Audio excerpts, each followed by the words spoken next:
Channel को subscribe करो पहले। हाँ जल्दी करो, मुझे पता है कि आप लोग नहीं करते हो, वीडियो देखते हो लेकिन सब्सक्राइब नहीं करते। Hello friends, welcome to my channel pillow blog. তো আজ আমি 7 সমুদ্র 13 নদী পাড়ি দেব। মানে আজ আমি একটা আত্মীয় বাড়িতে যাচ্ছি, যেটাতে কিনা আমাকে নৌকোতে করে নদী পেরিয়ে যেতে হবে, যেখানে আমাকে প্রায় 1 থেকে 1.5 ঘন্টা টানা নৌকোতে বসে থাকতে হবে। তো যাওয়ার পথে একটা মাল বোঝাই নৌকো, মানে রেশনের মাল বোঝাই নৌকো, তো ঘাটের খুব কাছেই ডুবে গেছে। তো সেটা তোমাদের সঙ্গে শেয়ার করব, তো লাস্ট পর্যন্ত দেখতে থাকো। তো এখন আমরা নৌকোতে উঠে পড়েছি, নৌকো ছেড়ে দিয়েছে যথারীতি। তো নৌকোতে দাঁড়িয়ে নৌকোর চারিদিকে যে দৃশ্যটা খুবই সুন্দর দেখাচ্ছে, খুবই সুন্দর। তো গাইস, তোমরা দেখতে পাচ্ছ একটা নৌকো দাঁড়িয়ে আছে। তো এই নৌকোটির ঠিক নিচে নৌকোটা ডুবে আছে, তো দড়ি বাঁধা হয়ে আছে যাতে নৌকোটা কোথাও না চলে যায়। তো এখন ওর নিচে ডুবুরি নেমেছে। তো নেমে প্রথমে হচ্ছে যে সমস্ত রেশনের মালগুলো ছিল, চাল ডাল আটা, সেগুলোকে দড়ি বেঁধে উপরে তুলে নিচ্ছে, তারপরেই এরা নৌকোটাকে তুলবে। তো এখানে প্রচুর লোক জমা হয়েছে, প্রচুর লোক দেখছে কিভাবে নৌকো থেকে মালগুলো তুলছে। তো তোমরা দেখতে থাকো।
তো গাইস, যথারীতি আমরা 1.5 ঘন্টা পার করে ফেলেছি।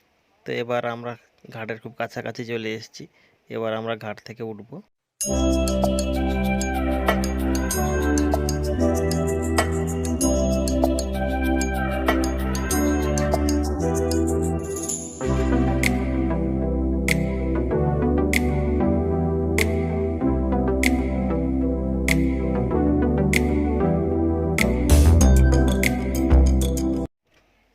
তো নৌকো আমাদের ঘাটে ঠেকে গেছে, এবার আমরা ঘাট থেকে নেমে পড়লাম। তো নেমে আমরা উপরের দিকে যাচ্ছি। It's been 3 days since I've seen you, and I just can't forget, girl, gets worse. I spend all night trying